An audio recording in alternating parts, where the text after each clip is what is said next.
Rainbow।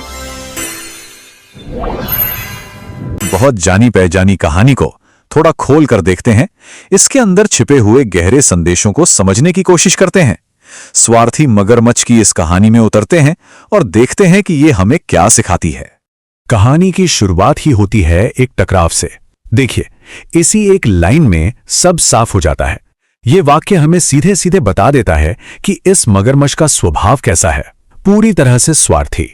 वो ये मानता था कि नदी पर सिर्फ और सिर्फ उसी का हक है। तो सबसे पहले देखते हैं कि इस मगरमच्छ ने आखिर अपनी दुनिया बनाई कैसी थी। एक ऐसा राज जिसकी नींव ही डर और कह सकते हैं बहिष्कार पर टिकी थी। और उसके इस राज की सच्चाई बहुत ही बेरंग थी, क्योंकि उसने हर किसी को भगा दिया था। उसकी नदी बिल्कुल बेजान हो गई थी, सूनी पड़ी थी, उसमें अब कोई नहीं था। और सोचिए, इसका असर सिर्फ नदी तक ही नहीं रुका। इस एक मगरमच्छ के स्वार्थ की वजह से पूरे जंगल की जिंदगी मुश्किल हो गई थी। हर किसी को परेशानी हो रही थी। लेकिन अब कहानी में आता है एक बहुत ही दिलचस्प मोड़। जिस दुनिया को मगरमच्छ ने इतने कंट्रोल से बनाया था, वो अब अंदर से ही टूटने वाली थी। एक सुबह पूरा जंगल एक अजीब, एक जोरदार कराहने की आवाज से जाग गया। इस आवाज ने जंगल की शांति को जैसे भंग कर दिया। सब जानवर हैरान थे कि आखिर ये हो क्या रहा है। सवाल ये था कि इतने ताकतवर मगरमच्छ को चुनौती देने की हिम्मत कौन कर सकता था। और यहीं पर कहानी का सबसे बड़ा ट्विस्ट है। सब सोच रहे थे कि कोई बाहरी दुश्मन है, पर असल में तो मगरमच्छ का सबसे बड़ा दुश्मन उसका अपना ही दर्द था। पता है कौन था? वो खुद मगरमच्छ था। अपना सूजा हुआ जबड़ा पकड़े असली आंसू रो रहा था।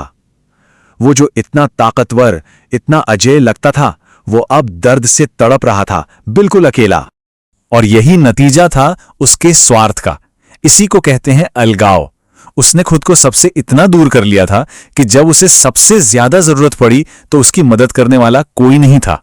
अब कहानी में एंट्री होती है एक ऐसे किरदार की जिसकी किसी ने उम्मीद भी नहीं की थी। और यही वो किरदार है जो सब कुछ बदल देगा। बाकी जानवर तो दूर से देखकर यही सोच रहे थे, जैसे एक इग्वाना ने कहा भी, अरे ये तो पक्का मारा जाएगा। सबको लग रहा था कि इस चूहे का तो आज आखिरी दिन है। लेकिन उस छोटे से चूहे के कदम देखिए, कितने सदे हुए और साहसी थे। वो डरा नहीं। पहले वो मगरमच्छ की पूंछ से दौड़कर उसके पेट पर चढ़ा, फिर धीरे धीरे उसकी गर्दन तक पहुंचा और फिर सीधा उसके खुले हुए मुंह के अंदर चला गया और उस खराब दांत को पकड़कर खींचकर बाहर निकाल दिया। तो चलिए अब देखते हैं कि इस एक छोटी सी मदद का असर कितना बड़ा हुआ। कैसे इसने मगरमच्छ को पूरी तरह से बदल के रख दिया। मतलब फर्क साफ दिखता है। मदद से पहले वो चिल्ला रहा था, दर्द से कराह रहा था, डरावना था और बिल्कुल अकेला। और मदद के बाद अब वो मुस्कुरा रहा था, दर्द जा चुका था और उसके पास एक दोस्त था। और उसके इस बदलाव का सबसे बड़ा सबूत उसका ये कहना कि नदी हम सब की है। सोचिए, कहां वो कहता था ये मेरी नदी है, और कहां अब ये बहुत बहुत बड़ा बदलाव था। और बस यहीं से एक नई दोस्ती की शुरुआत हुई। मगरमच्छ ने अपना आभार जताया, चूहे को एक तोहफा भी दिया और चूहे ने भी वादा किया कि वो आगे भी मदद करेगा। डर की जगह अब दोस्ती और भरोसे ने ले ली थी। और कहानी के आखिर में हम देखते हैं कि मगरमच्छ में जो बदलाव आया, उसका असर सिर्फ उस तक ही सीमित नहीं रहा। इसका असर पूरे माहौल पर, पूरे जंगल पर पड़ा। ये उसका एक बहुत बड़ा कदम था। उसने खुद आगे बढ़कर अपनी गलतियों को सुधारा और बाकायदा सबको न्योता भेजा कि आओ नदी में पानी पियो, नहाओ, मैं किसी को कोई नुकसान नहीं पहुंचाऊंगा।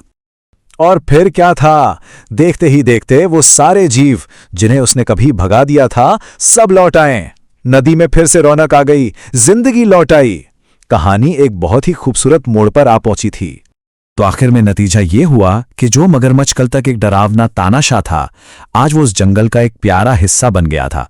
सब उसे प्यार करने लगे थे। तो इस कहानी को हम इसी एक सवाल के साथ खत्म करते हैं। क्या ऐसा हो सकता है कि हमारी सबसे बड़ी बड़ी समस्याओं का हल किसी सबसे छोटे लेकिन सबसे बहादुर मददगार के पास हो? ये कहानी हमें यही सिखाती है कि